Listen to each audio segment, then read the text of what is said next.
welcome to tonight's episode of Beyond Focus TV. I'm Lydia Patel, and as always, I have a very special guest for you, Pierre Louie, who's the Executive Director of CapraCare. He'll be with us for the next 30 minutes, so stay with us. You're watching Beyond Focus TV. Beyond Focus TV allows you to discuss contemporary topics affecting the Caribbean people on both the national and local level. The show features informed guests who offer insight, debate, and evaluate various issues. Beyond Focus TV builds on the station's mission to provide useful information to the Caribbean people in New York and abroad. Beyond Focus TV, where our viewing audience can get educated, informed, and empowered. Welcome back. You're watching Beyond Focus TV. I'm Lydia Patel, sitting here with Pierre Louie, the Executive Director of CapraCares. So, Pierre, welcome back to the program. Thank you very much. Thank you for having me again. Of course. It's great to have you here. You're always welcome, and we love getting updates on CapraCare. You know, we've been doing some great work. But before we dive into that, let's take it back for some new viewers that we may have. Let's talk about what is CapraCare. Well, first of all, CapraCare means an individual act of courage. It's an organization I've been doing work in Haiti for the past 7 years now. CapraCare is 7 years old. Since 2000. Earthquake almost, thereabouts. Right. So right prior to the earthquake. Yeah. So like 9 months before the earthquake. So 2009 we were founded. So we provide comprehensive access to health services in a community in Okai, the countryside called Fonfred, of 20,000 people. 5 core programs: health services, prevention education, youth program and development, professional development training program, as well as mental health support. Those are the 5 core programs that we have at CapraCare. Okay, so it's kind of interesting because, doing this 9 months before, you're still a new organization, and then boom, it happens. A hurricane. January 10th or 12th, I believe. You mean the earthquake? The earthquake. Yeah. Earthquake happens, and that was super devastating. Yeah. So how do you feel looking back at that you actually had an organization in place just in time for that? Well, what's funny is it was just in time, but we wasn't ready for what happened.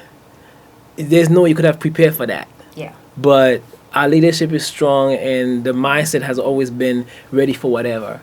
And we took action.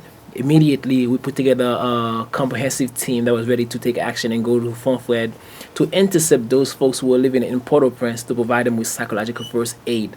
That was the first biggest case that we had. I mean, prior to that, we were already preparing the team for training, community assessment needs, implementation of the program. But while you're doing all this, and boom, here come that. It's like, okay, stop. Switch gears a little bit. Let's switch gear, pivot, let's take action because the folks need you right now. We did that. It was a humble in the beginning, but we did it. And ever since then, we've been providing that aspect of our work, mental health, into CapraCare, and we have grown tremendously since then. Absolutely. And I kind of want to touch on the mental care aspect because a lot of places when I look at it is you're providing essentials, the mental part still kind of gets left out. Yeah. And it's not, I'm not discrediting it or all saying that it's not an essential. Yeah. It actually is. But you look at what the immediate services are and kind of the emotional side has to be put aside because there's other basic things fundamentals that need to be taken care of right away. Right.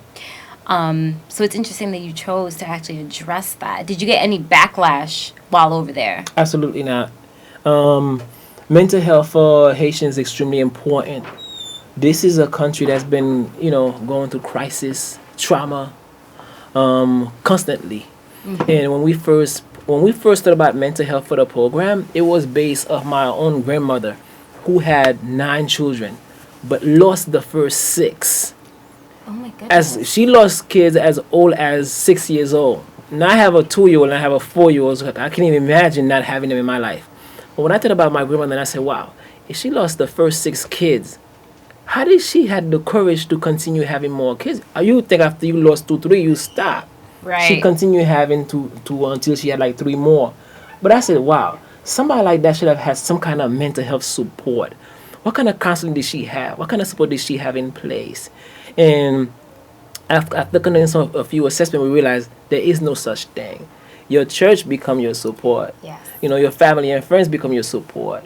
But Haiti has gone through this phase where lots of folks didn't have the LACU system anymore. The LACU system is where you have like your neighbors, your aunt, your uncle, your grandma, your niece, your firstborn, whatever. Everyone lives right close to each other. So when something goes wrong, people provide that support. But the system in Haiti had been kind of changing where you didn't have that dynamic so much anymore. So that's where we kicked in the whole mental health. At the first, when we started to speak about mental health, folks were like, oh no, I'm not crazy, I don't need that. After the Haiti earthquake, when we reintroduced it, it was like, yeah, something happened to me. This earthquake happened. I know I'm not crazy, but I'm having dreams. I can't sleep. Well, yeah, let's talk about mental health. Let's talk about self-care. That's how it came to be about. And for a person like myself who studies public health, I always believe there is no health without mental health. That's been my slogan for a long time, even though I do public health. But without mental health, there is no health. So we take the angle of providing self-care, trauma, crisis, bereavement counseling. We've been doing that since then. And people have been embracing it and welcoming it. And even now with the whole hurricane that happened, Hurricane Matthew, you could see the importance of mental health now even more in the program. So it is completely a part of who we are and what we do at CapraCare. And what are some of the main issues that are coming up when you do an evaluation with different patients out there? You know, is there a common thread? Like, is it post-traumatic? What are some of the common issues that you see come up? Well, it's depression. It's bereavement. It's the lack of self-care. And a lot of that stems from basic needs issues. When you have a country that has 80% of its folks unemployed, and you have everyone have at least 3-4 kids, and the parents may be struggling to put food on their table, all those things could kind of kick up your mental health, could kind of throw you into deep depression. So we don't deal with the psychosis of things, but we mostly deal with that kind of aspects of like self-care, crisis, trauma, bereavement, very low threshold mental health support. But those are the fundamentals. Yeah. So that's what we address. Absolutely. Yeah. And of course, for those who don't know, what is your official mission? What is CapraCare's long-term mission of the organization? It's very simple. It's to provide sustainable services. So everything that we do is around community development. CapraCare is not an aid organization. I don't believe in long-term aid. There's no such thing. I believe in long-term development. That's an interesting point. Yeah, so that's the basis. And our motto is to be able to provide comprehensive services, like I mentioned with the core services program, where one interact and sync. So you could have somebody come into CapraCare. They see the physician, they see our country director, or which is Dr. Papillon, or they see a nurse. They get the health services. Then Dr. Papillon can actually have that person be screened and provide them with some mental health services as well. Then they can also go and take like one of our professional development trainings. Right now, we're really working on developing our community health workers more in that program too, where folks can come in and learn about how to become a community health worker. Then potentially be able to kind of develop some skill sets where they can be employable, become marketable, where they could probably volunteer at CapraCare and gain experiences. They could then participate in like one of our health education workshops. So, Yes. Things of that nature, things that people take for granted, but are very essential and very much needed. Absolutely. So that's what we do. So, in all that, while trying to have folks understand how to sustain themselves, how to combat their daily living conditions. Right. Those things that could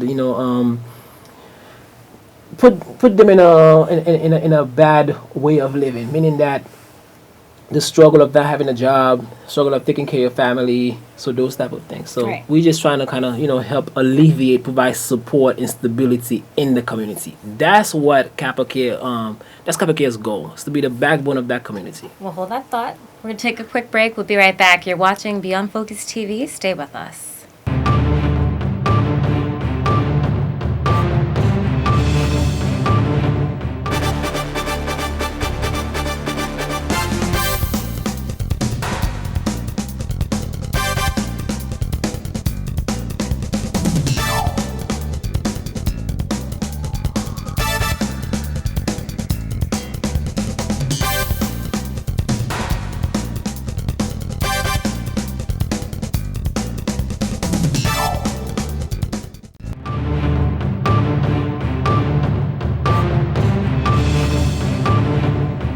Welcome back. You're watching Beyond Focus TV. I'm Lydia Patel, sitting here with Jean-Pierre Louie, Executive Director of CapraCare. So, Jean-Pierre, we're talking about the role of CapraCare, what you've been doing, all the great work. So, when someone's considering choosing an organization, what would you say are the best qualities of CapraCare? Our courage, our team in Haiti, our honesty. Those are the things that stands out for CapraCare. The fact that we love the way that we are doing, the dedication of our staff, and having been with the community for so long and caring about them. That's who we are. That's what we stand for. And that's very true. I've heard only but good things. And it's really hard to have an organization that's technically based here. You do work abroad. So you're actually really a liaison because you're there and here equally. Mm-hmm. How do you maintain that? Well, to maintain the work of CapraCare, it requires a lot of durability. It requires versatility. It requires dedication. It requires courage. It requires commitment. It requires passion and love.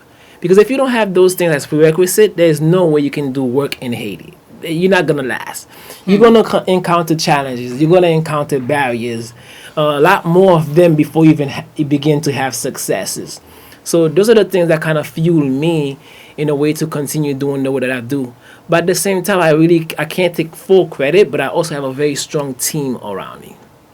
I have a very strong board leadership that really believes in the vision and the mission of the organization. They take action. I have a very strong core of dedicated volunteers here in the United States. I have a very, very, very strong core of volunteers and staff in Haiti as well. And these are the guys that are the engine, the backbone behind the organization that makes it so worthwhile to do this work that I've been doing for the past 7 years, going on to 8 years now. And you mentioned a really good point, something interesting. You said if you don't have that durability, you're not going to last once you get to Haiti. Yeah. And kind of elaborate on that because people think, oh, I'm just going to go volunteer in Haiti. I'm going to go do this. And I hear different people be like, they're so chipper about it. Yeah. And then it's like that shock when you actually get there. And I'm talking about even Haitian Americans. I have a lot of Haitian friends and who have never been, some going for the first time. And it could be a bit of a shock. So why don't you kind of describe what you kind of could be faced with when you go over there? Well, it's very simple. Anytime that someone wants to take action, they say, oh, I want to help Haiti. You have to be prepared to do 3 things. First, be willing to give your time, your volunteer time. 2, be willing to come out of your comfort zone. 3, you cannot, and I repeat, you cannot be afraid to invest your own money. If you're scared to invest money into an organization, into a cause, then it's not going to go very far. Fine, you can volunteer your time, great, you can do some research and give ideas, but a lot of the time you need the money to actually make it move. You cannot just simply sit home. You have to actually go to a fundraiser event. You have to actually go see where your action, what kind of result like your actions are yielding. That means you have to leave wherever that you're at and go to Haiti and do something. It might mean that you have to go out and promote the organization. So those are the 3 things that I feel like when somebody says, I want to help Haiti, I want to help a cause, volunteer, get out of your comfort zone, and invest your own money. And those are the things that I had to do at the beginning. I still do them now. I mean, I still give money to the organization, even though I'm the founder of the organization. I still give a lot of my time to the organization. I will be working, let's say, from 8 in the morning to like 3 a.m., and I'm like, oh my God, look, what time is it? But without even feeling like I've been working all day long. So these are the things that you have to be able to do. So anyone who wants to help a cause, you cannot be afraid of those 3 things. What about the naysayers who, people are investing. They say, you know what, we give money to Haiti, but we don't see progress. We don't see things moving forward. Yeah.